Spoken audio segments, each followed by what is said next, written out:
kita sudah dapatkan itu. Sayangnya orang hari ini berzikir buat metode sendiri. Saya sudah berulang-ulang mengatakan itu. Hari ini berzikir setelah salat, buat metode sendiri. Jadi singkat padat, shortcut. Jadi langsung setelah istighfar langsung Al-Fatihah. Okay? Jadi begitu banyak kehilangan kalimat-kalimat dari Nabi SAW. Jarang sekali masjid yang hari ini berzikir dengan ayat kursi. Enggak pernah terdengar bahkan yang membaca qul Allahu ahad, qul a'udzu birabbil falaq, qul a'udzu birabbil nas, enggak pernah. Padahal itu semua itu hadis-hadis tentang zikir-zikir setelah salat. Proyek katakan lagi, dapat lagi. Macam model dapatnya, Masya Allah, uang habis, kita terhutang, isteri kemudian minta cerai, anak tidak mengakui kita bapa, guru-guru benci, ambil rapor pun tak sempat, tetangga pun tidak ada yang suka, kredit tak habis-habis, uang banyak, hidup bermasalah. Kenapa? Assalamualaikum warahmatullahi wabarakatuh. Banyak sekali pertanyaan jamaah, Ustadz kasih kami channel untuk kajian anak-anak muda. Di antara anak muda berasal dari Aceh, luar biasa, channelnya Maulizul Akbar Nak. Tonton, subscribe, like, share, komen. Assalamualaikum warahmatullahi wabarakatuh.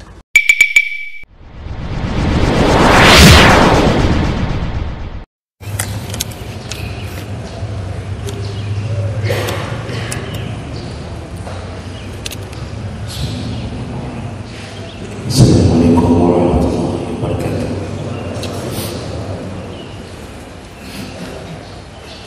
Alhamdulillahi rabbil alamin. Hamdan katsiran thayyiban mubarakan fihi. Asyhadu an la ilaha illallah wahdahu la syarika lah. Wa asyhadu anna Muhammadan 'abduhu wa rasuluhul karim. Allahumma shalli wa sallim ala nabiyyina wa sayyidina Mustafa Muhammadin wa ala alihi wa ashabihi ajma'in. Amma ba'd. Rabbi shrah li sadri wa yassir li amri wa hlul 'uqdatam min lisani yafqahu qawli. Segala puji bagi Allah, kemudian salawat dan salam kepada Rasulullah, pada keluarga dan seluruh sahabat-sahabatnya. Bapak dan Ibu jamaah salat subuh yang Allah muliakan insyaallah. Di pertemuan yang lalu kita sudah selesai membahas tentang beberapa hadis dalil tentang ancaman mereka yang tidak pernah melakukan salat malam. Allah tidak suka kepada mereka yang sepanjang hidupnya tidak pernah melakukan salat malam. Jadi seperti bangkai di malam hari. Tapi kalau di siang hari seperti keledai, kata Rasulullah. Bangkai di malam hari, keledai di siang hari. Kalau malam tertidur mati bagaikan bangkai. Kalau siang habis-habisan memikirkan dunia. Hidup hanya untuk makan, hidup hanya untuk kerja dan kerja. Ini salah satu manusia yang dibenci Allah Subhanahu wa ta'ala. Baik, dengan hadis itu kita sudah menyelesaikan pembahasan tentang ancaman bagi yang tidak bangun di malam hari untuk beribadah.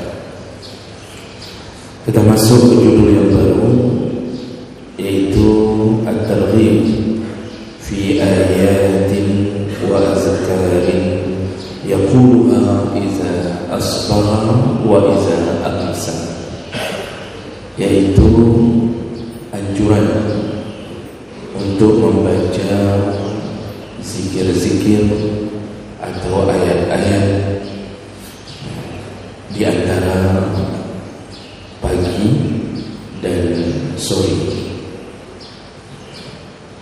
Jadi bab ini akan memuat hadis-hadis tentang bacaan-bacaan atau zikir-zikir yang diajarkan Nabi sallallahu alaihi wasallam untuk berbagai hajat manusia.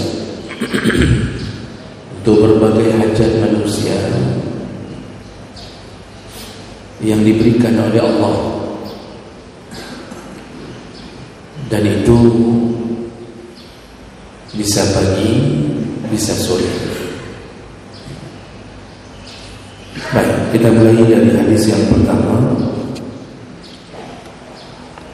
An Mu'az bin Abdullah bin Khubayb an Abi radhiyallahu anhu annahu qala kharajna fi lailati matar wa dhulmati. Nabi Abdullah bin Khabib ini mengatakan bahwa kami pernah keluar pada suatu malam, yang malam itu kondisinya hujan, wa dhulmah, dan gelap. Hujan dan gelap.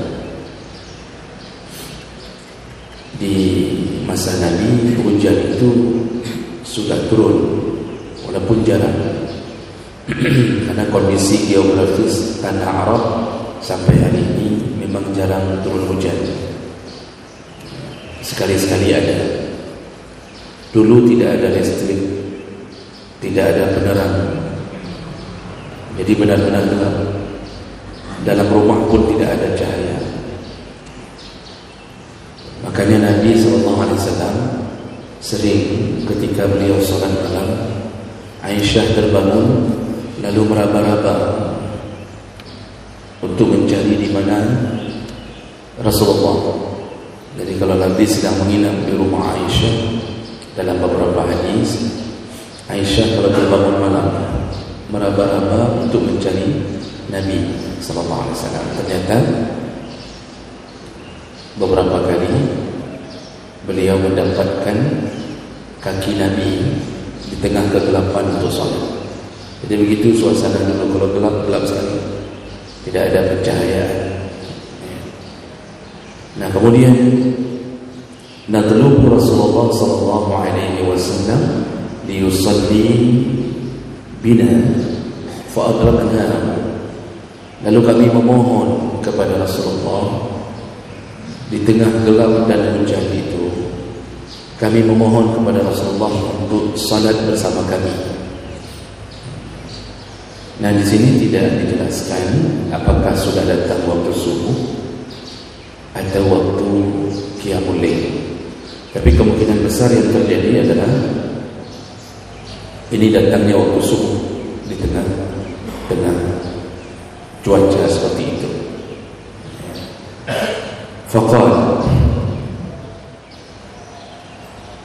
lalu kemudian Rasulullah sallallahu alaihi wasallam berkata kepada kami, "Qul," di tengah malam itu. Jadi ada dua kemungkinan, bisa subuh, bisa qiyamul lail. Tapi kemudian Rasulullah mengatakan, "Qul," katakanlah, bacalah.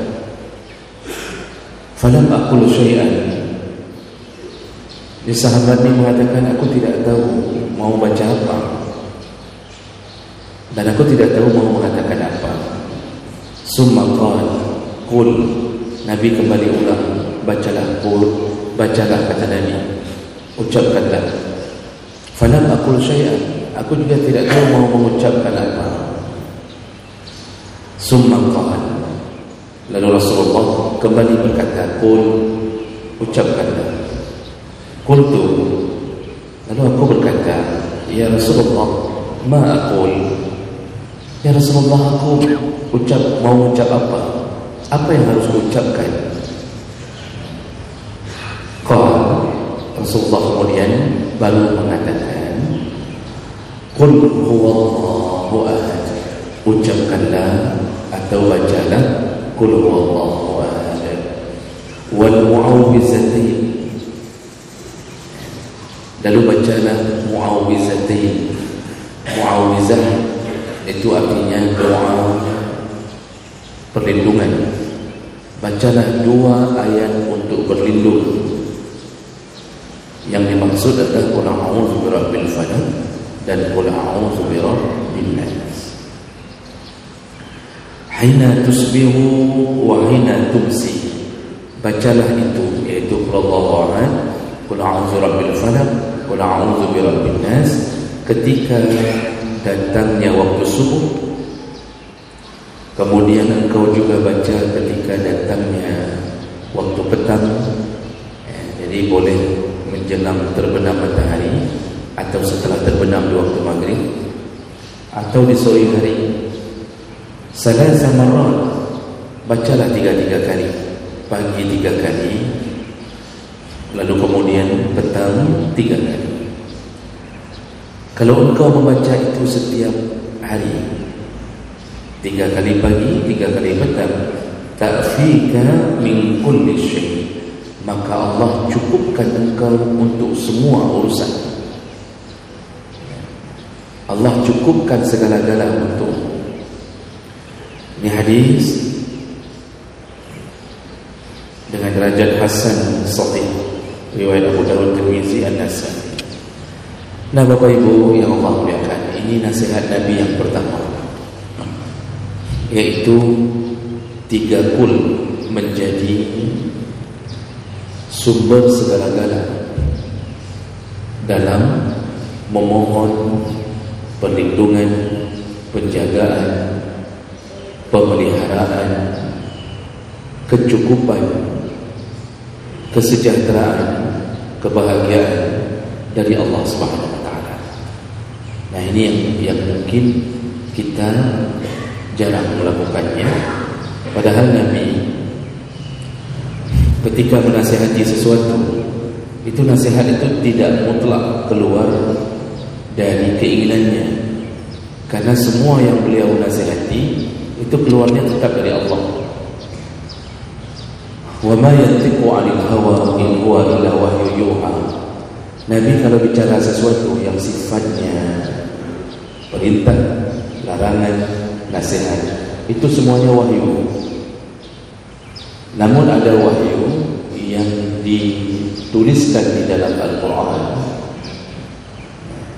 kemudian ada wahyu yang keluar dari mulut Nabi, tidak masuk ke dalam Al-Quran, itu disebut hadis. Ada juga wahyu keluar dari mulut Nabi, tapi Nabi tidak merubah redaksi yang datang dari Allah, itu disebut hadis qudsi.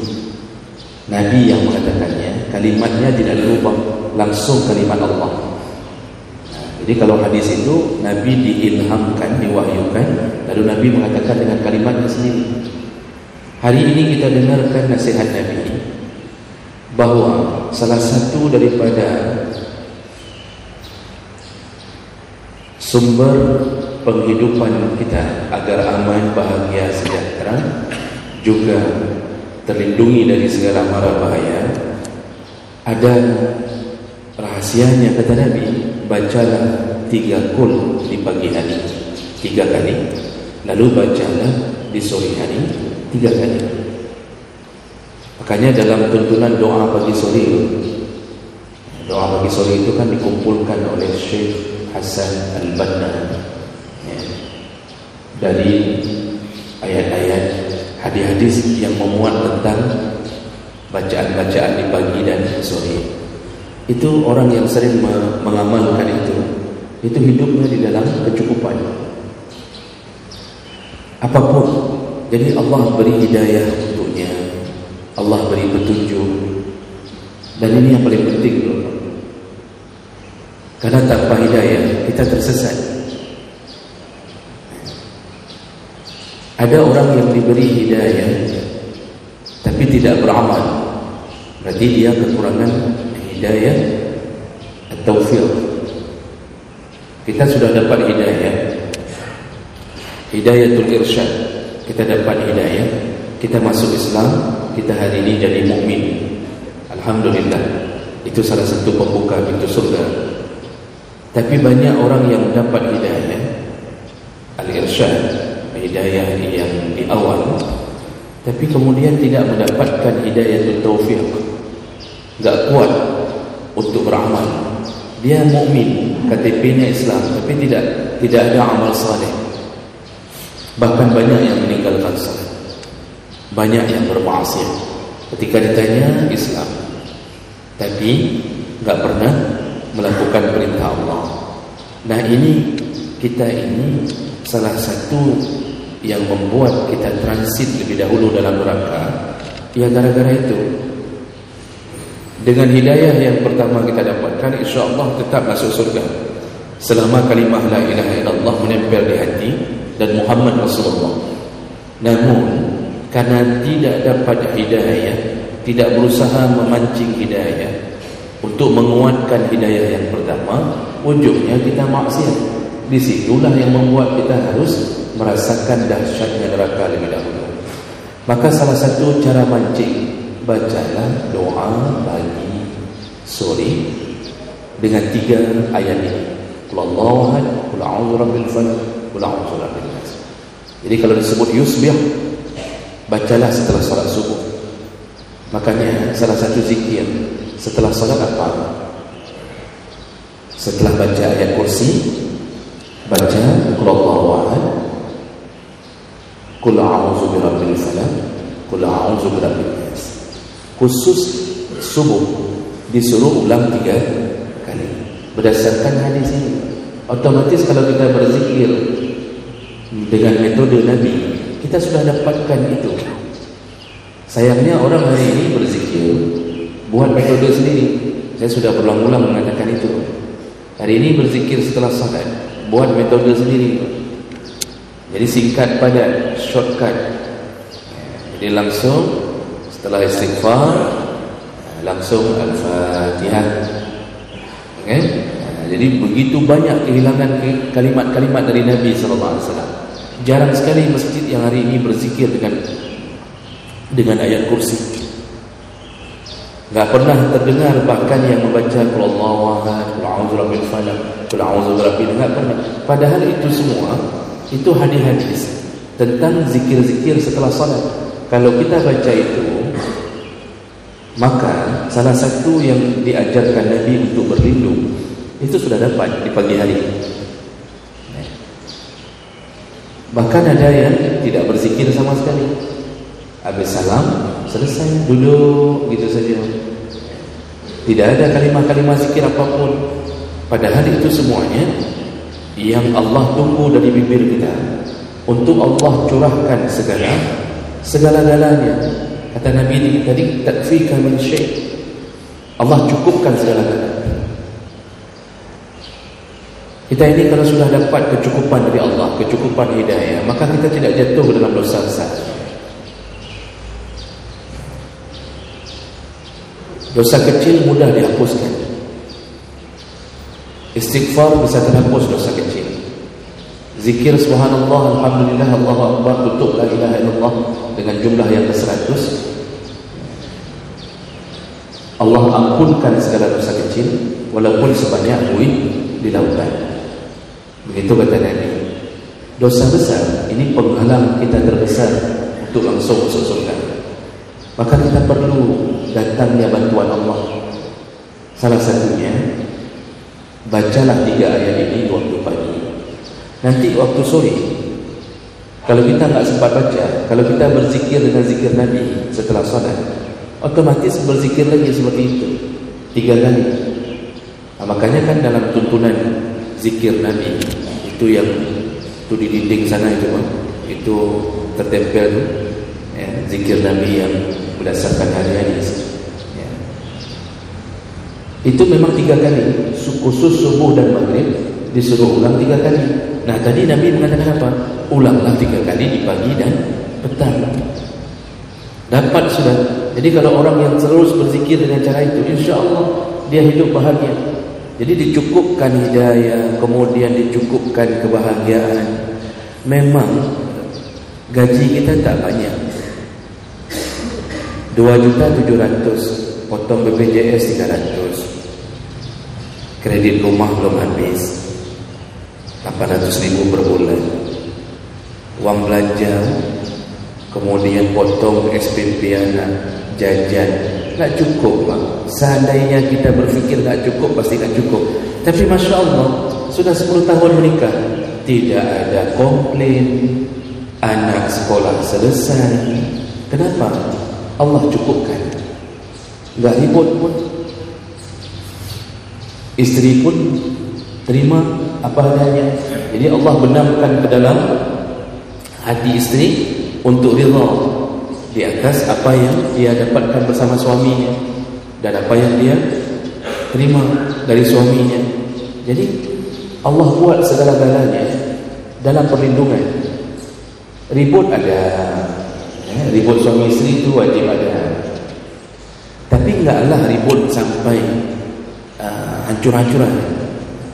Paling ribut-ribut kecil ya, cuma lempar-lempar gelas, lempar-lempar piring, kan, lemari jatuh, kemudian dipatahkan kunci mobil, gitu-gitu aja Pak. Tinggal ganti kunci, tinggal buat jendela baru, tinggal ganti kaca lemari tadi, selesai. Sampai hari ini bahagia Pak. Hari Sabtu ribut, hari Minggu udah jalan-jalan lagi Pak. Kenapa? Cukupkan, Allah cukupkan. Itu kalau kita taat pada zikir-zikir ini, kalau kita melaksanakannya. Lalu kemudian Allah beri perlindungan karena 3 ayat ini, itu memang untuk berlindung. Turunnya 2 ayat, yaitu Qul a'udzu birabbil falaq dengan Qul a'udzu birabbin nas. Itu turunnya kapan? Asbabun nuzulnya ketika Nabi disihir. Ketika Nabi disihir, Nabi pernah kena sihir. Dalam hadis, Nabi pernah tersihir. Jadi Nabi merasa lemah, tidak biasanya merasa lemah. Lalu kemudian beliau membayangkan seakan-akan sudah melakukan sesuatu, padahal belum. Lalu kemudian datanglah Jibril alaihissalam mengatakan ke Nabi, ada seorang Yahudi dari Bani Quraidah, ya kalau tak salah saya Kainuka atau Bani Quraidah gitu dalam hadis, telah menyihirmu wahai Muhammad, dan dia menanam buhulnya di dalam sumur, di salah satu sumur di daerah Yahudi tadi, ditanam dalam sumur. Makanya kan tukang sihir itu pakai buhul, pakai syarat benda, kadang-kadang boneka ditusuk. Nanti kalau boneka ditusuk di kepala, korbannya sakit kepala. Kalau ditusuk di perut, orangnya seperti asam lambung, datang ke dokter ulang-ulang, dokter bingung, tak ada tanda-tanda medis apapun, tapi orang sakit terus. Ini terjadi, sihir itu ada. Jadi Nabi kena sihir, dikasih tahu sama Jibril alaihissalam. Akhirnya Nabi mengutus sahabat ambil buhul yang di sumur itu. Lalu disitulah diajarkan kepada Nabi, ya Muhammad, bacalah ayat perlindungan, yaitu Qul a'udzu birabbil falaq, Qul a'udzu birabbin nas, ditambah dengan Qul huwallahu ahad. Seketika itu Nabi sembuh dari sihirnya. Seketika itu sembuh dari sihirnya. Kita yang disihir bertahun-tahun, atau ada anak kita, istri kita kesurupan berulang-ulang, salah satu penyakitnya apa? Salah satu kekurangan tak sembuh-sembuh apa? Tidak taat. Tak taat dan tak mau pulangkan urusan pada Allah.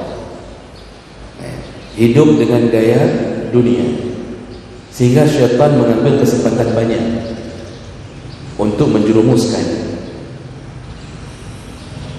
Kalau tadi Nabi kena sihir, dikasih tahu Jibril, kita kena sihir, yang kasih tahu dukun. Kata dukun, itu yang sihir kamu tu, itu 3 rumah dari rumahmu sebelah kanan. Pulang kita asal faham, kita bunuh tetangga yang 3 rumah itu, bertambah-tambah dosa. Makanya jangan percaya sama dukun. Jangan percaya bentuk perdukunan apapun, tetap tersesat. Oh, ada yang benar, dia bilang ada pohon jambu di belakang rumah kita, dia tahu, padahal dia tak pernah. Itu hanya bisik-bisik syaitan untuk meyakinkan kita, dia tahunya dari syaitan. Dan jemaah belakang Allah Subhanahu Wa Taala, Kalau 3 ayat ini dibaca pagi dan sore, Allah beri perlindungan. Yang baca pagi, Allah beri perlindungan sampai sore. Yang baca sore, Allah beri perlindungan sampai pagi. Dan ini ayat ini memang paling kuat perlindungannya. Sebelum tidur disuruh baca 3 kul. Jadi selain pagi sore, sebelum tidur disuruh baca 3 kul. Lalu disuruh hembus di telapak tangan. Kata Nabi, bacalah 3 kul, hembuslah di telapak tangan, lalu sapu dari ubun-ubun, sapu dari ujung kepala sejauh tangan menjangkau. Ini sejauh tangan menjangkau ni bagaimana maksudnya? Karena ada yang nanya sama saya, Ustaz, saya kan udah tidur, lalu saya baca, saya sampai tangan saya cuma sampai ke betis, nggak sampai lagi ke lutut ke bawah. Nanti yang kesurupannya ada ke lutut ke bawah begitu. Kan nggak begitu ceritanya, Pak. Jadi setahu tangan menjangkau ini, itu kita sebelum membaringkan badan itu baca dulu 3 kul ini. Jadi bukan setelah tidur bacanya, tapi setelah kita baring. Mohon maaf, bukan waktu setelah baring, waktu duduk sebelum baring, di situ bacanya. Jadi sambil duduk baru kita sapu ke seluruh badan yang sanggup menjangkau. Otomatis kan kena semua, kecuali yang di belakang-belakang mungkin tak sampai. Enggak perlu pun suruh isteri tolong sikit lagi yang enggak kena disentuh sikit, enggak perlu. Sejauh tangan menjangkau, kata Nabi. Kalau itu kita lakukan sepanjang malam itu, tidak ada sihir, tidak ada syaitan yang mampu menembus. Kalau di tanah Jawa itu banyak pandangan, itu yang api datang di malam hari, di tengah malam, api pelet, api sihir. Itu memang begitu gaya-gaya sihir. Syaitan itu mempermainkan kita. Itu kalau datang ke rumah orang yang selalu berzikir dengan zikir Allah ini, baik tidur, pagi, sore, enggak akan tembus. Api itu padam sebelum masuk rumah kita. Enggak perlu kita jaga-jaga. Karena siapa yang menjaga kita? Allah. Siapa yang diutus untuk menjaga kita? Malaikat. Sayangnya kita kurang perlindungan kepada Allah. Kita lebih meminta perlindungan pada manusia. Kita minta Satpol PP jaga di depan rumah. Setan masuk ke rumah, masuk ke badan Satpol PP itu. Akhirnya semua masuk setan. Apalagi orang yang jaga depan rumah, kerjanya main batu, main judi, setan semua yang jaga. Punya rumah disuruh jaga sama setan, apa kerjanya? Begitulah kehidupan kita. Sedikit sekali kita berlindung pada Allah, sedikit sekali. Makanya Allah kadang-kadang membiarkan kita hidup dalam keadaan derita, hidup tidak bahagia, rezeki tidak berkah, uang banyak, gaji 10 juta plus ditunjang sana, ditunjang sini, dapat sana, dapat sini, sekali tanda tangan proyek dapat keluar lagi. Kemudian ketika orang mau keluar dari proyek, tanda tangan lagi, dapat lagi.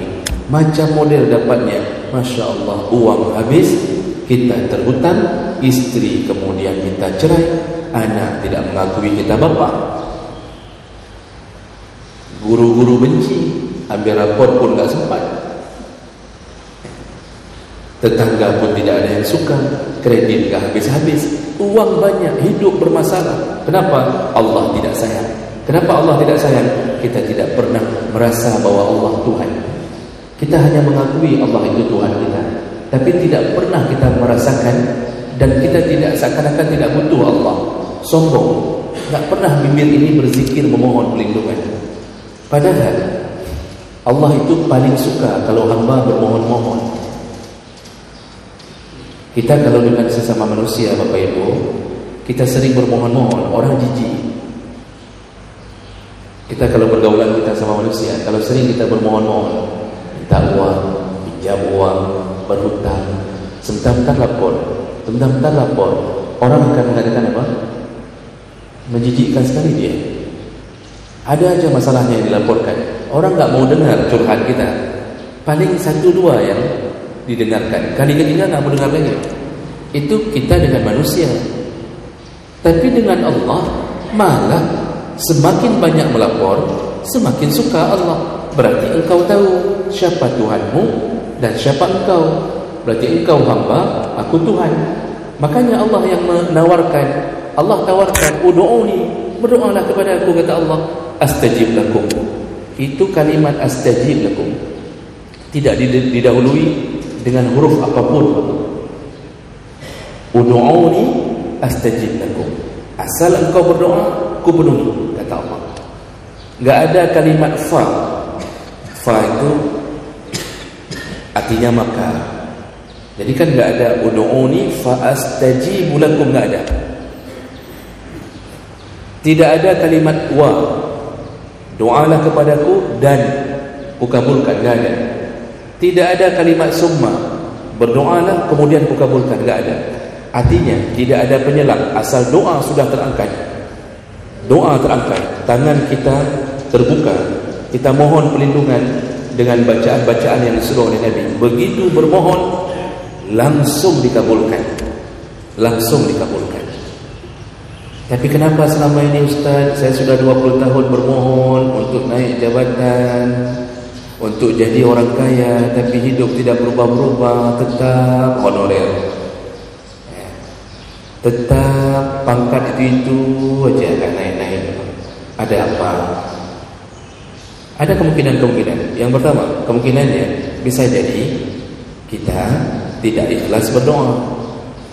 Kita doa-doa, angkat tangan, tapi kita enggak terlalu berharap. Kayak orang doa habis salat, dia doa, tangannya terangkat, matanya main. Ini lampu di masjid berapa ini? 10, 15. Nah, ini doa nih, mulutnya doa, tapi dia enggak berharap. Seakan-akan dia ingin mengatakan kepada Allah, engkau terima boleh, enggak terima pun boleh. Terserah engkau aja lah ya Allah. Enggak berharap. Enggak merasa diri hamba, seakan-akan masih bisa mengatur diri sendiri tanpa Allah. Kemungkinan kedua, kita hidup dengan dunia haram, dengan harta yang haram. Baju yang kita pakai untuk berdoa, baju kita beli dengan harta haram. Piring di rumah kita beli dengan harta haram. Makanan yang masuk haram, minuman haram, enggak akan pernah diterima doa. Fa anna yustajabu lidzalik. Tidak akan pernah. 60 tahun, 70 tahun, bahkan 1000 tahun berdoa tidak diterima Allah. Itu harus bersihkan dulu itu. Baru kita mulai didengarkan Allah. Kemungkinan ketiga, kita terlalu bersuuzon kepada Allah, tergesa-gesa. Jadi yasta'jil, terlalu tergesa-gesa. Ini kita selalu mengatakan ke orang, udah 1 tahun saya doa, kok kayak gini terusan hidup. Kita mulai suuzon kepada Allah. Padahal Allah kan sudah janji Allah itu enggak sama dengan janji manusia, tetap dikabulkan. Cuma perlu dicatat, cara Allah mengabulkan adalah versi Allah, bukan versi manusia. Kalau Allah mendengar doa hamba untuk naik jabatan atau untuk kaya, menurut Allah, engkau kalau kaya, engkau nanti selingkuh. Engkau kalau kaya, engkau akan pergi ke kota besar, lalu engkau akan menginap di hotel, lalu engkau akan sewa pelacur, lalu engkau akan bayar sekian. Setiap malam engkau berjudi, beli chip melalui Dana, kemudian begini dan begini. Itu kalau Allah tahu masa depan kita, Allah tidak kabulkan yang kita minta itu.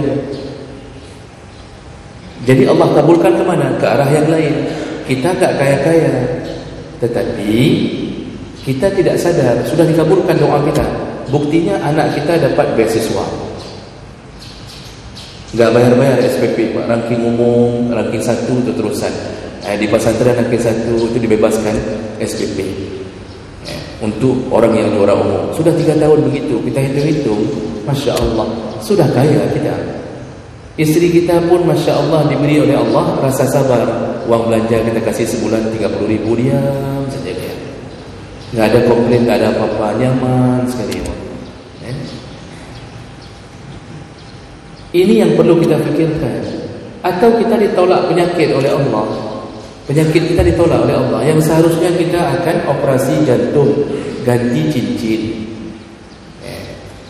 Kita harus ganti jantung dengan cincin, atau masukkan cincin dalam jantung, ataukah masukkan jantung ke dalam cincin. Itu biayanya berapa coba? Ratusan juta.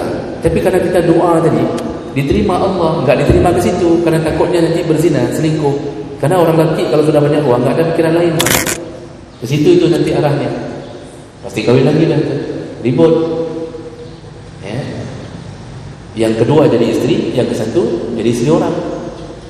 Minta cerai sana, ribut udah. Allah enggak terima yang begitu. Makanya apapun yang kita lantunkan kepada Allah, doa perlindungan tetap Allah terima. Ya, kecuali kita memang punya penghalang doa. Baik, inilah yang pertama tentang doa perlindungan yang kita baca di pagi dan sore. Mudah-mudahan Bapak bisa kita amalkan. Bacalah di pagi hari 3 kali. Masing-masing 3 kali. Atau boleh baca dulu semua, ulang lagi sekali. Baca dulu semua, ulang lagi sekali. Khusus subuh dan maghrib. Tapi seperti saya bilang tadi, kalau Bapak mengamalkan zikir Nabi setiap subuh dan setiap maghrib, itu dah lepas dah, dapat dah.